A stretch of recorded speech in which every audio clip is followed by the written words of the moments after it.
سلبياتها ان انت دي المباراه كانت 13 يا كابتن طارق، في ان انت يبقى شباكك نظيفه.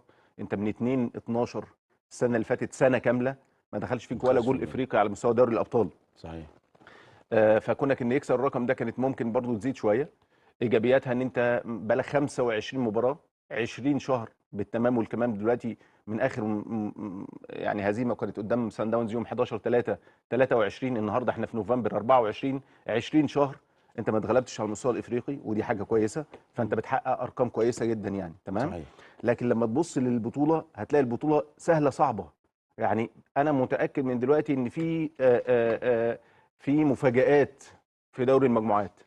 يعني فوجئنا وحصلت من النهارده على فكره. من يامل الكونغولي النهارده بيتعادل مع سان داونز. مم. يامل الكونغولي ده اللي هو ده انت لسه عارف فريق الكونغو في برازيل بالظبط. وفي كينشاسا، هو كينشاسا، تمام. فكونه ان هو يتعادل مع سان داونز